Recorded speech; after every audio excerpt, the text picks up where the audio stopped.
Salut à tous nos réfractopotes.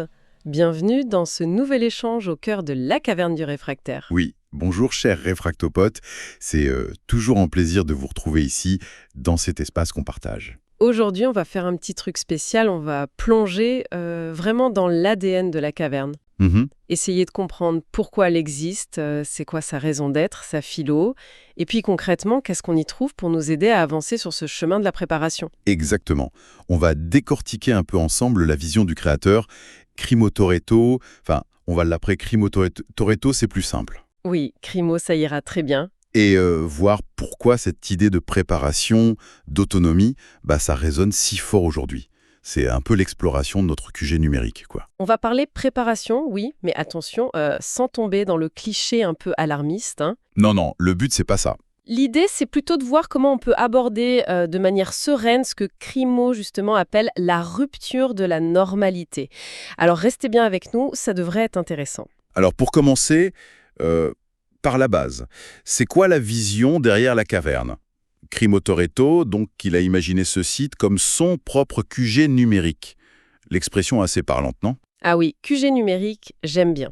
Ça va plus loin qu'un simple blog, ça fait centre de contrôle perso mais partagé, un lieu de ressources, de stratégie, quoi. C'est tout à fait ça. Son objectif, il le dit clairement, c'est de partager ses projets, ses réflexions, ses trouvailles, ses créations. Bref, tout ce qui peut nous inspirer, nous aider à réfléchir ou même à nous lancer, à créer nous-mêmes. C'est vraiment pensé pour l'échange, pour qu'on progresse ensemble. Il y a une phrase qui revient souvent, une sorte de devise qui résume bien cet état d'esprit, il me semble. Elle m'avait marqué. Et l'adaptabilité du présent. Mhm. L'innovation n'est pas une rupture, mais une évolution où autonomie et modernité s'unissent pour créer un avenir plus libre et soutenable. Ce qui est intéressant là-dedans, c'est vraiment l'équilibre. C'est pas du tout rejeter la modernité pour revenir au bon vieux temps, ni foncer tête baissée dans le tout techno. Exactement. C'est une invitation à faire une synthèse, mais une synthèse intelligente. Précisément. C'est une vision assez nuancée qui cherche à prendre le meilleur des deux mondes, l'autonomie, la résilience, peut-être des savoir-faire un peu oubliés, et de les marier avec les outils, les connaissances d'aujourd'hui. Le but final, c'est cet avenir où on serait plus libre, moins dépendant de systèmes qui peuvent être fragiles, et le faire de manière durable. D'accord. Et cette vision, elle donne tout son sens à la caverne, comme un refuge, oui, un refuge d'outils et d'inspiration. C'est clair comme vision et plutôt inspirant. Mais ça repose sur un constat quand même.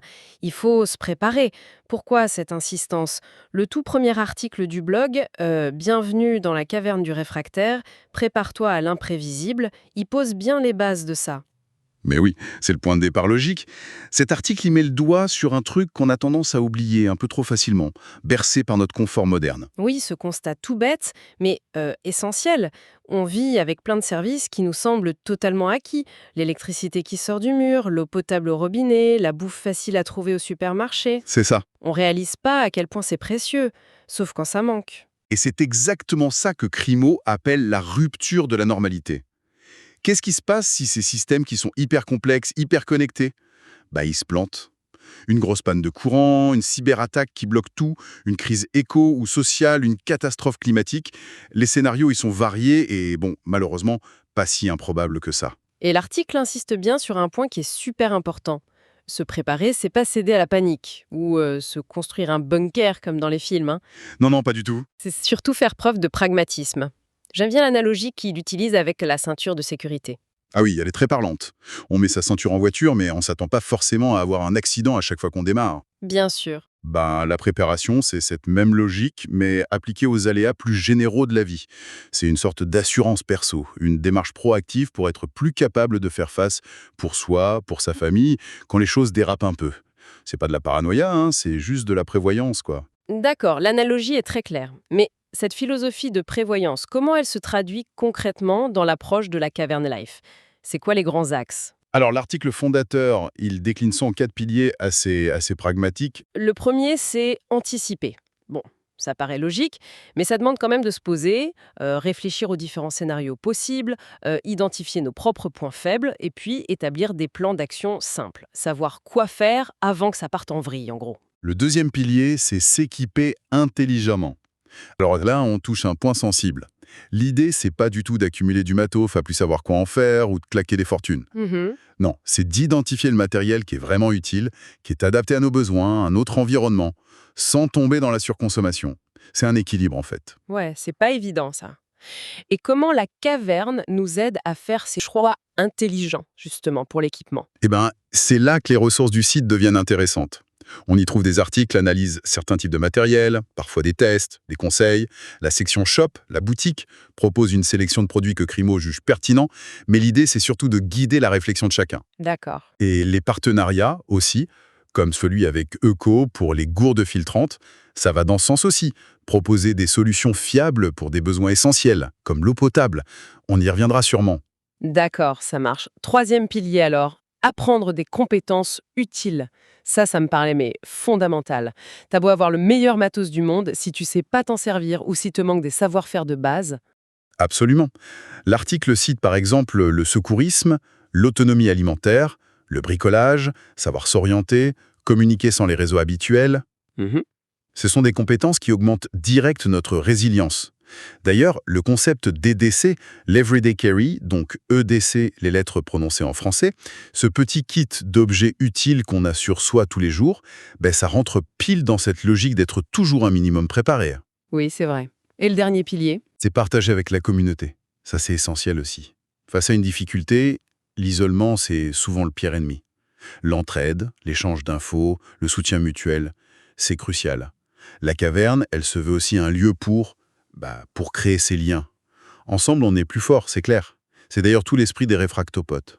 Donc, si on résume cette philosophie, le but, c'est pas de vivre dans la peur, mais de refuser de rester passif. Exactement. C'est de devenir acteur de sa propre sécurité, de développer sa résilience, perso et collective. Ne pas subir, mais agir. C'est tout à fait ça. Comme le dit l'article, ne rien faire, c'est déjà faire un choix. Et souvent le pire. La caverne, elle propose une démarche constructive. Prendre les devants, chacun à son rythme, selon ses moyens. Bon, cette philosophie est top, mais ça demande des outils concrets pour la mettre en pratique. Comment la caverne aide ses membres, les réfractopotes, à passer de l'idée à l'action? Qu'est-ce qu'on y trouve, pour de vrai? Alors la caverne, elle est vraiment pensée comme un écosystème complet. D'abord, il y a le contenu éditorial, les articles de blog, comme celui qui introduit la préparation, ou le prochain qui est annoncé sur le sac d'évacuation, le fameux BOB, Bug Out Bag. Ah oui, le BOB, un grand classique. C'est toujours utile de savoir comment bien le préparer, celui-là. Tout à fait. Ce sac qu'on prépare pour une évacuation rapide en cas d'urgence.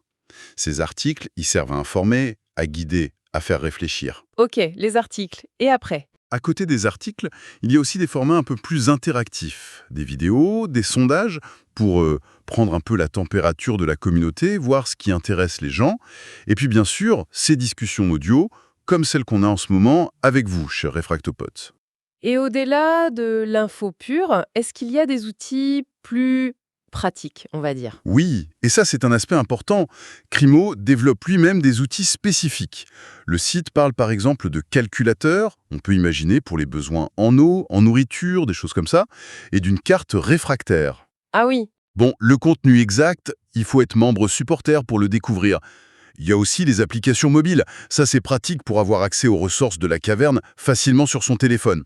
Certains de ces outils et contenus plus pointus, comme des fiches pratiques, des PDF à télécharger, sont réservés aux membres qui soutiennent activement le projet. ce qui nous amène justement à la communauté et au soutien. Comment ça marche exactement? Alors Crimo tient vraiment à ce que l'accès de base reste gratuit. On peut s'inscrire comme réfractopote, sans payer.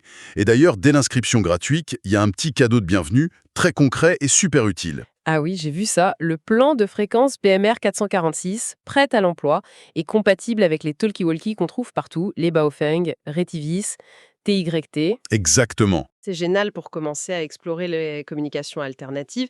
C'est un point clé de l'autonomie si les réseaux classiques tombent, non? Tout à fait. Et c'est offert. Ça, c'est un super exemple de partage, je trouve. C'est un geste fort, oui, qui montre bien l'esprit.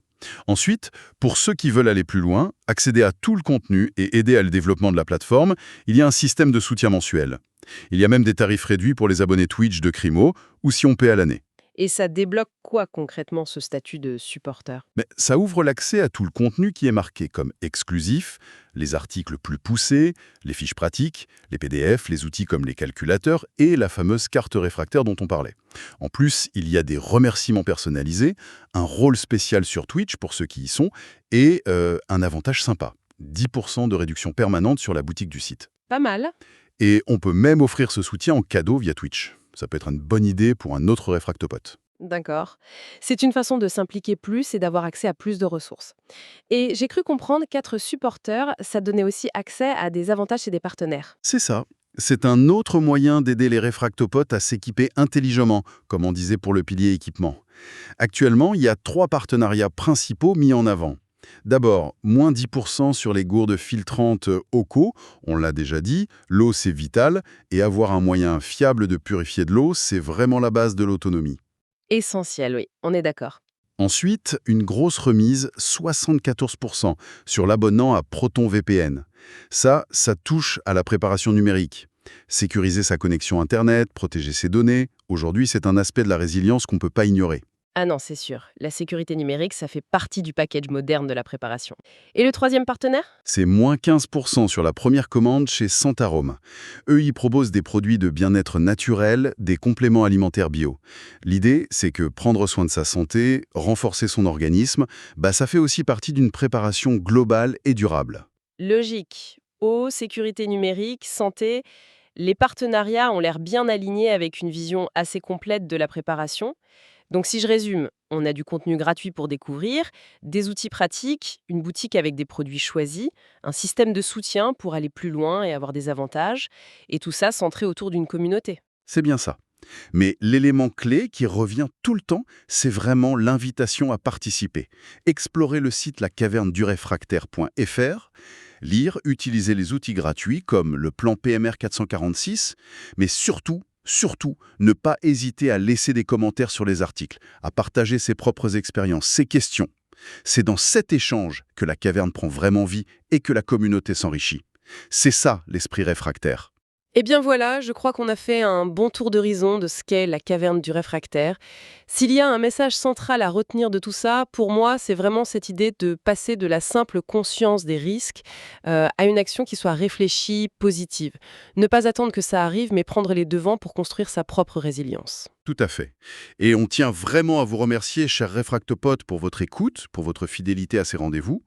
On espère que cette petite exploration vous aura donné envie de redécouvrir la caverne et de vous approprier un peu toutes ces ressources. Alors, n'hésitez plus.